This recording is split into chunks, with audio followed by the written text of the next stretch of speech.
Bonsoir François Durper. Bonsoir Emmanuel Faux. Vous êtes historien, maître de conférences à l'université de Cergy-Ponce-Pontoise et spécialiste des États-Unis. Alors question d'abord à l'historien. On a l'impression que chaque fois qu'on retrouve ce schéma du jeune noir tué par un policier blanc, l'Amérique est prête à s'enflammer. En tout cas, le crime ne passe pas. Le rapport Kerner date de 1968 et en 1968, que dit ce rapport ? Les États-Unis sont une nation avec deux sociétés, une société noire, une société blanche, séparées, divisées, inégales.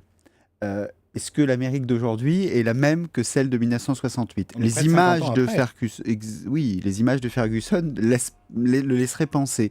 Et en fait, quand on creuse un petit peu, eh bien, on voit que non, on n'est pas dans la même Amérique. Regardez par exemple, la nuit dernière, 170 villes ont vu des manifestations contre la décision qui a été prise du grand jury. Vous avez vu le point commun de cette manifestation ? Une majorité de blancs.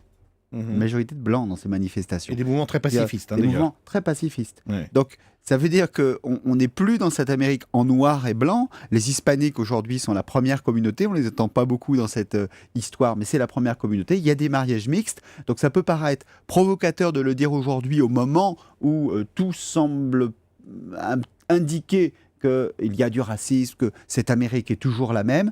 Il y a des problèmes, mais beaucoup de choses ont évolué aux États-Unis. Alors justement, on sait que la justice américaine est indépendante, il y a des procédures très précises qui sont prévues, mais en même temps, on sent que la question que se posent beaucoup d'Américains depuis 2 jours, et c'est souvent le cas d'ailleurs, ça revient, c'est y a-t-il un problème de racisme parmi les policiers, parmi les juges qui ont affaire, qui sont confrontés à des gens d'autres couleurs ?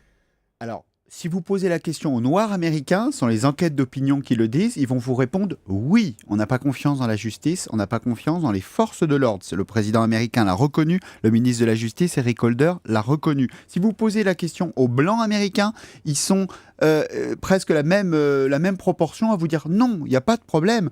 Là, que prouve le grand jury que c'est indépendant ?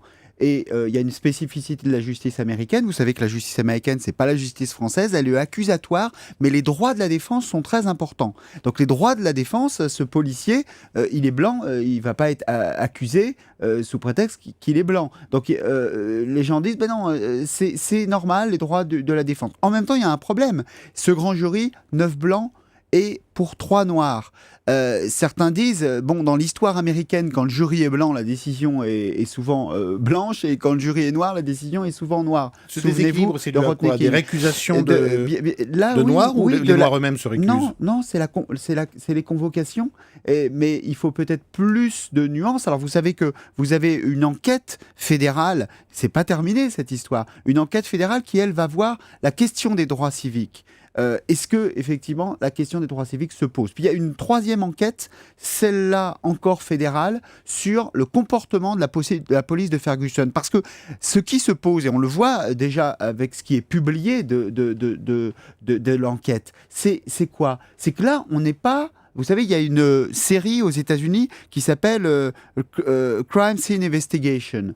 Ça s'appelle Les Experts en France. Là, on n'est pas dans la police, les experts. Le policier, il tue un jeune noir, il rentre à son commissariat de police, il se lave les mains. Pourquoi ? Il le dit au grand jury, parce qu'il pensait qu'il pouvait avoir des maladies. Alors, le respect des preuves, il met son flingue dans le sac en plastique. Vous avez vu les experts, on n'est pas dans les experts. Il repart sur la scène de crime en conduisant lui-même sa voiture. Je vous fais pas un dessin, la police de Ferguson, c'est quand même loin de la police qu'on voit dans les séries. Ça veut pas dire que toute la police américaine est comme ça, mais en tout cas, la police de Ferguson, là, pour le coup, il y a quand même des incohérences. Et j'ajoute, si on poursuit le parcours de ce policier Darren Wilson, qu'il va aujourd'hui à la télévision, qu'il dit « j'ai agi en légitime défense, j'ai ma conscience pour moi et j'aurais fait la même chose face à un blanc », sauf qu'on a quand même 12 balles qui ont tué ce jeune Michael Brown cet été. En France, on ne se poserait pas une seule seconde la question de la légitime défense. Oui, alors Darren Wilson, même si on va avoir beaucoup de tweets, etc., je vais le défendre. Là, sur ce qu'il a dit sur ABC, pas sur ce qu'il a fait. Mais imaginez, ça fait 24 heures, un grand jury vient de dire légitime défense. Il va sur ABC pour dire je m'excuse, excusez, j'ai mal fait. Mais non, il est obligé, pour le coup, de couvrir la décision du grand jury en disant j'ai agi en légitime défense. Après, deuxième question de votre confrère américain. Est-ce que si ça avait été un blanc, ça aurait été la même chose? Vous imaginez Darrell Winson répondant ah ben non, c'est parce qu'il était noir que je l'ai tué. Ben bien sûr qu'il est obligé de dire ben non, blanc et noir, j'ai agi en légitime défense. Là, pour le coup, il est obligé de garder sa ligne de défense. Il est obligé de le faire. François Durper, on est en 2014.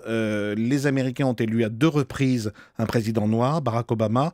Comment peut-on se retrouver encore dans cette situation d'éruption de colère et de violence? Alors là, sur le coup, sur la police, vous savez que les polices sont municipales aux États-Unis. Là, on n'est pas en France où le président, premier ministre, il n'y a pas un ministre de l'Intérieur qui va dire il y a un problème de police. Là, c'est une police municipale. Donc le président Obama, il peut impulser des politiques, mais les polices ne dépendent pas de lui. Il n'y a que le fédéral qui dépend de lui.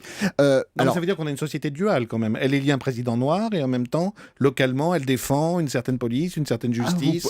Et blanc et noir sont de chacun d'un côté d'un mur. Quand vous naissez noir aux États-Unis et que vous êtes un garçon, vous avez un risque sur 3 de faire un séjour en prison et vous avez 20 fois plus de risques de mourir sous les balles d'un policier que si vous êtes un blanc. C'est la réalité. Juste un mot, une curiosité. On n'entend presque jamais parler de faits divers de ce type-là, mettant en cause avec des victimes hispaniques ou latinos. C'est parce qu'ils sont mieux intégrés ? C'est pas une question. Alors l'intégration, attention, il ne s'agit pas d'immigrants pour ce qui est des Noirs. C'est pas une question d'intégration. Pour la surpopulation carcérale, elle touche aussi les hispaniques, mais c'est très intéressant parce que ce que vous dites là, les hispaniques parfois sont dans l'autre camp, entre guillemets. Vous vous souvenez de l'affaire Trayvon Martin? C'était bien un hispanique qui était pour le coup du côté de l'inculpation. Ce qui veut dire que on n'est pas dans une société en noir et blanc, malgré les images. Il y a une communauté hispanique importante. Il y a des mariages mixtes aux États-Unis. C'est vrai que de ce côté de l'Atlantique, on voit une société très communautarisée. C'est plus complexe que ça. Je suis d'accord qu'avec les images de ces dernières heures, on peut avoir l'impression que l'Amérique n'a pas changé. Merci beaucoup, François Durper, d'être passé dans Europe Nuit. Merci. Emmanuel Faud. Europe Nuit.